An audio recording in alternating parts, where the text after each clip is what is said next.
with people around the world rallying ahead of October 7th, marking the anniversary of the Hamas attack on Israel and the war in Gaza.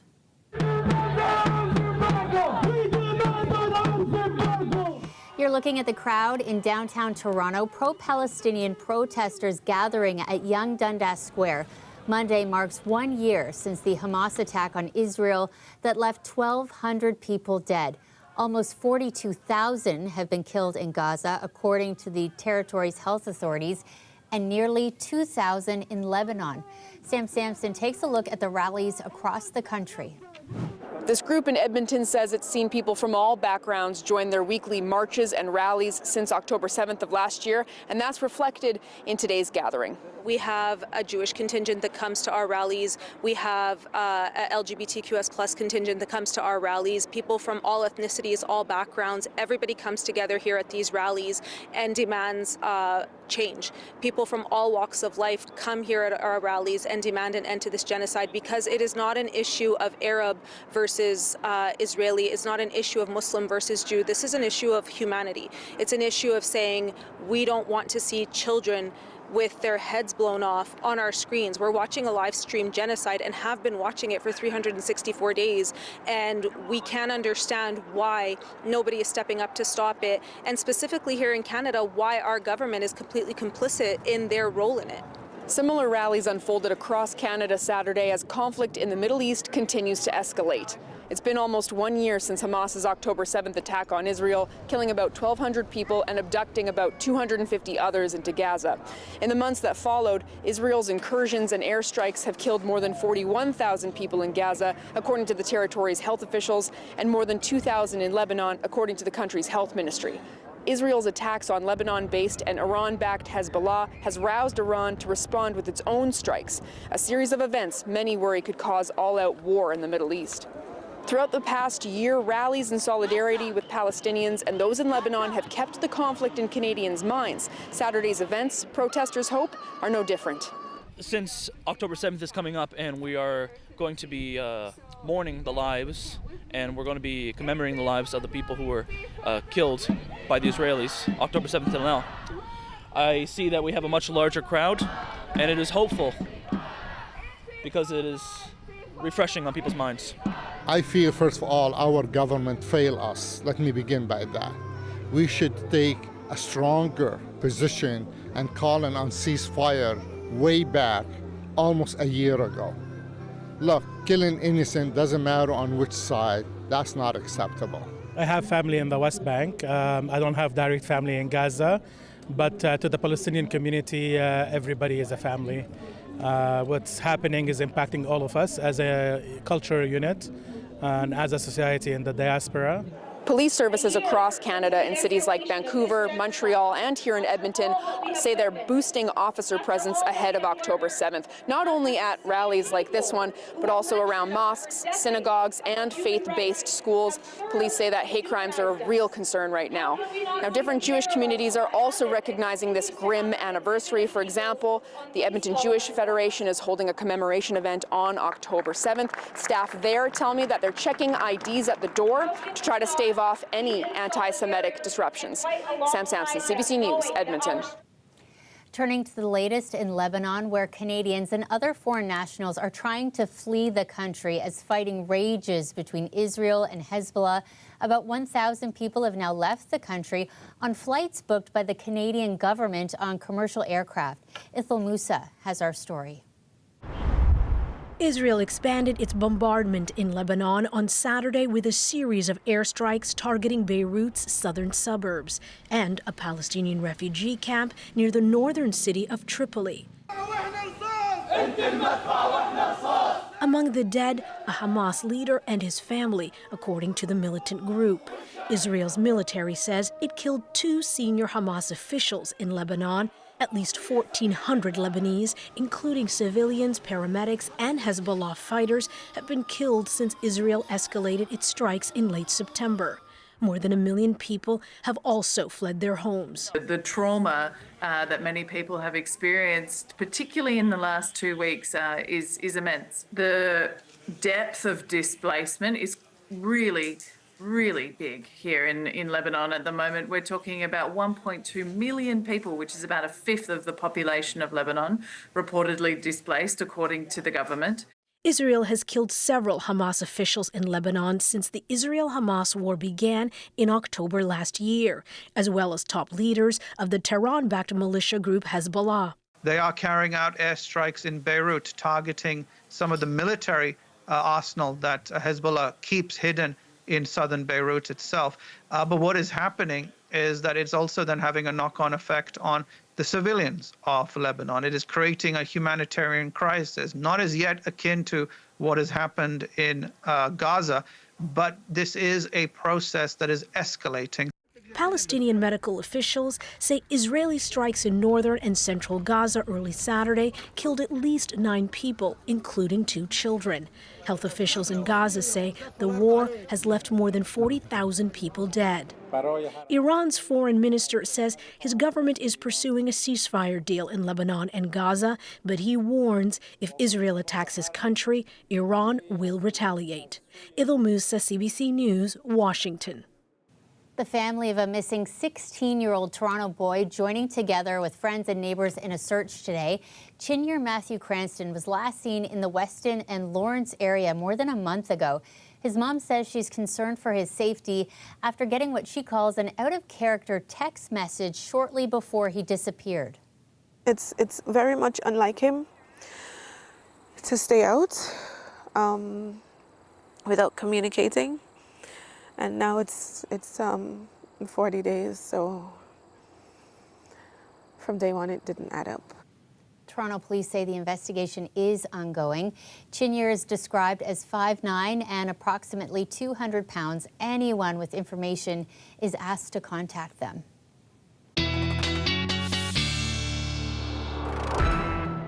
Sophia is here joining us with our first look at the forecast. Another gorgeous fall day out there for everyone to enjoy.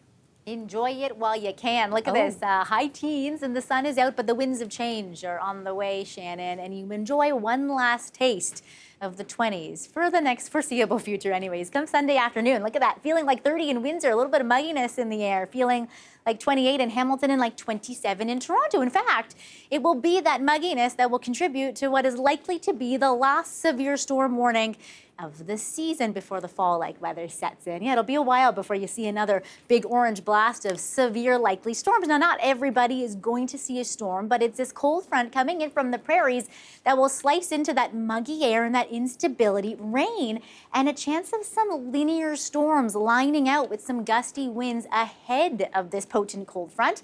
Everybody will see about 10 to 20 millimeters of rain along with this, but more of a chance for some storms for those of you east of the GTA and into the Kingston area where there's more chance for daytime heating to power up these storms. Localized power outages will certainly be possible throughout the day tomorrow, as well as winds will be gusting upwards of 80 kilometers an hour around the Georgian and the Huron shores, and about 40 to 50 for those of you around the southern Great Lakes Basin. We'll talk more about that in the long range. Localized more rain if you do have a rumble of thunder come through your area, and we'll set the scene for the chilly fall-like weather that will be coming in behind this summer storm-like activity, even frosty conditions, dare I say it, in the long range for some. I even have the snow word to talk about in the long range, Shannon. Oh, you're hurting us. Yeah, we'll talk about all that. We'll also talk in the long range about the potential for a new big storm to hit Florida this upcoming week. Okay, thanks, Sophia, tracking it all for us. You're welcome. Downtown Toronto is undergoing a major transformation tonight. From sunset to sunrise, art lovers can explore dozens of interactive installations from the wacky and weird to the incredibly cool. Tracking it all for us is Tyreek Reed. He's live at Harbourfront Centre. Hey, Ty. Hey, Shannon. Yeah, so, artists are still setting up here tonight, but you can already see people stopping by all along the waterfront to take a look at what's happening here. Now, this year's theme is Bridging Distance, so it's meant to explore the ways we experience distance and how art like tonight can just bring us all together. I'm standing in front of the Rise Over Run installation, which is an accessible installation here tonight, and as guests will come to find out, it's one of many art pieces that puts accessibility at the forefront. I think accessibility has always been at the core of Nuit Blanche, it being a free event in public space. And so this year has been about really deepening what that engagement means, what those offerings can be. Accessibility is in the spotlight at this year's Nuit Blanche. Some artists are incorporating American Sign Language and offering written transcripts of audio into some pieces. Some members of Toronto's arts and culture sector says it's long overdue. The conversation around access, I think, wasn't really there for Nuit Blanche. There were kind of the standard conversations, you know, like barrier-free venues, for instance, but I don't think it was nearly as comprehensive as this year. Helping to fill the gap is the Rise Over Run installation, an interactive piece that provides several ramps for skateboarders and the disability community.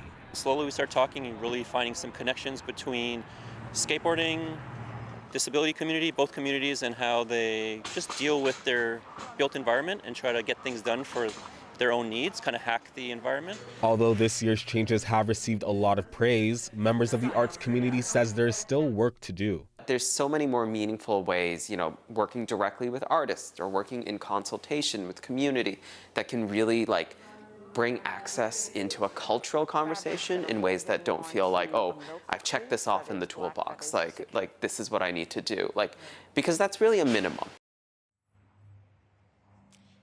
Now, most of the art installations will be along the waterfront this year. The city says this will help make it more accessible. And if guests want to see a list of all of the installations, they can head to the city's website, Shannon. And it's going to be beautiful out there, too. Thanks so much, Ty.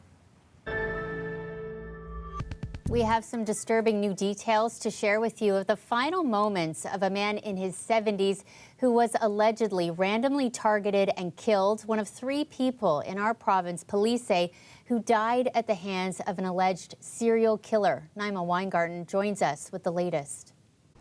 Shannon, we're in a Hamilton parking lot where people have been coming by throughout the day and leaving flowers to commemorate Mario Bilic, one of the victims. I spoke with people who knew him today, who still cannot believe what happened. I also spoke with a man who captured his final moments on his security camera. Mario's a common person around here. Dan Miles, who lives nearby, has many security cameras around his home. The footage, he says he's now shared with investigators, believed to show Mario Bilic as he walked down the street. Another camera believed to show his alleged killer, Sabrina Koldar, following him right before he was attacked, and later running away. But once I started looking through the footage, I began to realize it was a targeted attack on a totally defenseless, harmless, elderly man. At the social club where the 77-year-old retired Catholic schoolteacher will go to every week, his presence is already missed. Calogio Milazio was his bartender when he walked in for the very last time. The day he died, I was bartending, and he came in and did his routine, had his coffee, sat for an hour or so, and then he left around 12-ish. I could describe him as a perfect gentleman, kind, caring, always happy, always something bright, and always something nice to say. Bilic was one of the 3 people that Koldar is charged with killing over the span of just 3 days this week in Toronto, Niagara Falls, and Hamilton. Police say that if convicted, she would fit the definition of a serial killer. When we have someone who's committed 3 offenses in a real tight time frame like that, there is a risk of them obviously committing further offenses. It all started in Toronto on Tuesday when a woman believed to be in her 60s, who is yet to be identified by police, was found dead with visible trauma to her body. The following day in Niagara Falls, 47-year-old Lance Cunningham was killed as he was walking his dog. In an email, his wife said to have a 13-year-old daughter, and told CBC he loved fishing, hiking with their dogs, a sports fanatic, lifelong Pittsburgh Steelers fan, loved all kinds of music, always trying to help people with advice. She added he didn't deserve this and said she wants her husband back. Investigators believe Bilic and Cunningham were randomly targeted, while the Toronto victim was known to Koldar, who neighbors say lived in her area. While there are still so many unknowns with the investigation, this criminologist says the fact that the suspect is a woman is rare. It's incredibly uncommon in Canada or North America for women and girls to be engaged in any sort of criminal activity, let alone violent criminal activity. So it would make me wonder what's in this woman's background to have made her engage in homicide, like once, let alone 3 times. Police say they were able to link the Hamilton and Niagara Falls deaths because the description of the suspect, Koldar, was the same. They later connected her to the death in Toronto. Police were also initially looking for a woman who bought clothing that Koldar was wearing when she was arrested, but have since identified her. Niagara police said they're in touch with other police services to figure out whether there are any other alleged attacks in Ontario that could be linked to this. And as people came by and continued leaving flowers for Bilic, I heard that just a couple of weeks before he died, he was quoting an Italian poem around the social club, saying you are remembered until you are forgotten. Shannon? Terrible story. Thanks, Nama. She's reporting for us tonight in Hamilton. The Messi hype in Toronto is real as the soccer superstar has touched down in the city. The burning question, though, was will he or won't he play? Greg Ross spent the day with fans in a frenzy. Messi fever in Toronto. He is soccer's biggest star, which is why fans were scrambling today to try to get close to him. Hoping to just get a glimpse of his presence, you know. Hey, Messi! Dozens of fans waited for hours outside the hotel where Messi's Inter Miami team stayed. We all want a picture with Messi. What are your names? These young fans brought trading cards and jerseys with one specific goal. Getting a signature by Messi. Yep, me also. Signature by Messi. Some fans that usually cheer for Toronto FC switched allegiance today, just for one game. You left the TFC jerseys at home today because you're not cheering for TFC today. No, today I'm a Messi fan. But if Messi scores, the TFC wins, that's a win for me too. Many Messi fans shelled out big bucks to buy aftermarket tickets online, which is also where some ticket holders were hoping to cash in. We found these tickets for sale online. The asking price, $58,000. This TFC season ticket holder considered selling his tickets online, but thought better of it. For me, honestly, it's not about the money, but I think I want that experience for myself too. You're hoping that Messi sees your sign and gives you a t-shirt? For sure, I hope. This man paid thousands of dollars to fly all the way to Toronto from Iran just for this game. He says he's been a Messi fan since he was 8 years old, but had yet to see him play in person. When you have a dream, you must follow it. And it's my biggest dream. After that, I can go for my life. He made the trip despite the fact that there were no guarantees Messi would even play. Inter Miami had already clinched top spot in the league prior to the game, giving them an option to rest their stars before the playoffs begin. You know, it's a risk. You must take a risk sometimes in your life. He says just knowing that Messi was there and seeing him in person would be enough to make this trip worthwhile. Greg Ross, CBC News, Toronto. To basketball now, and what was an exciting day for some young Toronto Raptors fans in Gananoqua, Quebec. 1, 2, 3, yeah! 4, 5, 6. Yeah! The team bringing their star power to a local school, hosting a basketball clinic for students who competed in this year's First Nations Education Council Interschool Games. The kids and the players learning from each other. The players even taking part in a traditional garter dance. With the visit, they were returning a favor. Kids from the school performed during the halftime show the last time the team played an exhibition game in Montreal 2 years ago. The Raptors will play Washington at the Bell Centre tomorrow evening. Mabel Park in Etobicoke is now officially opened. It's believed to be the first of its kind in Canada to be designed by and for a low-income community, focusing on how art can bring people together. It's not just about the building, it's about everything that came before. And now the building allows us to start a new chapter here. It's going to offer culture. It's going to offer the kids someplace to go and be creative. It's also enhancing the food bank that takes place here. So it's all around just great for the community. The public art facility will house programming and performances. The organization broke ground on the Transformation Project last June, a vision that's been in the making for more than 14 years.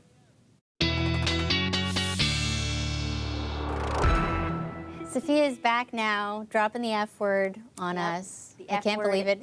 The S word. The S word. Oh my Snow gosh. and frost. Did you think I was going to say something else? No, of course not. I have a parting gift to leave you all with, though.